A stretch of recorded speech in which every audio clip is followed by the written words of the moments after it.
Lahore high court نے laboratory ٹیسٹوں کی فیسیں مقرر کرنے کی رپورٹ طلب کر لی۔ سرکاری اسپتالوں میں ادویات کی عدم دستیابی کے خلاف درخواست کی سماعت کے دوران جسٹس شاہد کریم نے ریمارکس دیے۔ ہیلتھ کیئر کمیشن کے حکام کی وزیراعلیٰ سے ملاقات ہونی چاہیے، پھر روزانہ اسپتالوں کے دورے کرنے کی ضرورت پیش نہیں آئے گی۔ لاہور ہائی کورٹ نے لیبارٹری ٹیسٹوں کی فیسیں مقرر کرنے کی رپورٹ طلب کر لی۔ سرکاری اسپتالوں میں ادویات کی عدم دستیابی کے خلاف درخواست کی سماعت کے دوران جسٹس شاہد کریم نے ریمارکس دیے۔ ہیلتھ کیئر کمیشن کے حکام کی وزیراعلیٰ سے ملاقات ہونی چاہیے۔ سابق وزیر اعلیٰ پنجاب عثمان بزدار کے دور حکومت میں مبینہ مالی بے ضابطیوں کا scandal. Services and general administration department میں 550 ملین روپے کی مبینہ مالی بے ضابطیاں ہوئی ہیں۔ پبلک اکاؤنٹس کمیٹی 2 نے معاملے کی تحقیقات کا آغاز کر دیا۔ پبلک اکاؤنٹس کمیٹی نے جونیئر افسران کی تحقیقات کرنے پر سخت ناراضگی کا اظہار کیا ہے۔ تحقیقات اعلیٰ افسران سے کرانے کی ہدایت کر دی گئی ہے۔ مزید جانتے ہیں اپنے نمائندے سہیل عباس بلوچ سے۔ جی سہیل، کیا معلومات ہیں آپ کے پاس؟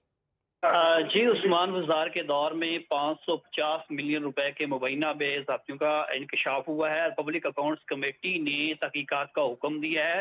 اور پنجاب اسمبلی کی پبلک اکاؤنٹس کمیٹی میں پیش کی جانے والی آڈٹ رپورٹ میں انکشاف کیا گیا کہ 286 ملین روپے کے بغیر ٹینڈر کی خریداری کی گئی ہے۔ 263 ملین روپے کی خریداری کرتے ہوئے تمام بنیادی قوانین کو نظر انداز کیا گیا ہے۔ بزدار کے دور میں بڑی مالی بے ضابطیوں پر پبلک اکاؤنٹس کمیٹی 2 کا سخت ایکشن لیتے ہوئے فوری طور پر اس پر جو ہے وہ تحقیقات کا حکم دیا گیا اور ریکارڈ جو ہے وہ فراہم کرنے کی بھی ہدایت کی گئی ہے۔ کمیٹی نے services and general administration department کا موقف بھی مسترد کر دیا ہے۔ کمیٹی نے آڈٹ پر راز نپٹاتے ہوئے services and general administration department کو فوری طور پر ریکارڈ فراہم کرنے کی ہدایت کی گئی ہے۔ جی بہت شکریہ سہیل عباس بلوچ، آپ نے ہمیں تفصیلات سے آگاہ کیا۔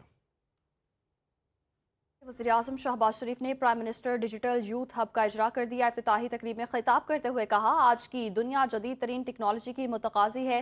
نوجوانوں کو IT، AI اور ووکیشنل ٹریننگ دی جائے گی۔ ہنرمند نوجوانوں کی بدولت ملک کا مستقبل شاندار بنائیں گے۔ پاکستان کو قرضوں سے نجات دلانے کے لیے جان لڑا دیں گے۔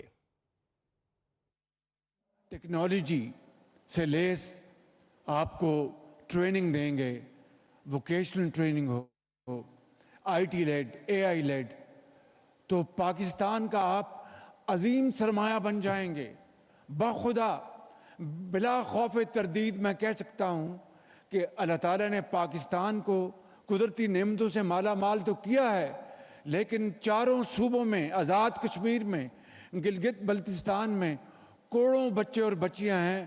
اگر ہم اپنا سرمایہ ان کے قدموں میں نچھاور کریں اور بہترین ٹریننگ جو آج کے دور کی ریکوائرمنٹ ہے آپ کو دیں گے، تو میں سمجھتا ہوں کہ پاکستان دنیا کا سب سے زیادہ ترقی یافتہ ملک بنے گا چند سالوں میں۔ آپ نے اپنے ہنر کے ساتھ، محنت کے ساتھ انشاءاللہ اس قرضے کی زندگی کو آپ نے عزت اور وقار کی زندگی میں بدلنا ہے۔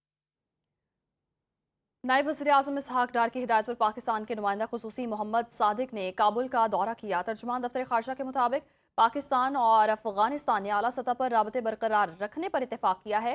شفقت علی خان کا کہنا ہے، پاکستان نے اقوام متحدہ کے انسانی حقوق کے ادارے کے ریمارکس کا نوٹس لیا ہے۔ احتجاج کرنے والے عام مظاہرین نہیں بلکہ دہشت گرد تنظیموں کے کارکن تھے۔ دہشت گردوں اور ان کے ہمدردوں کے لیے کوئی رعایت نہیں ہے۔ پاکستان آزادی اظہار، انسانی حقوق اور آئین پر عمل درآمد کرتا ہے۔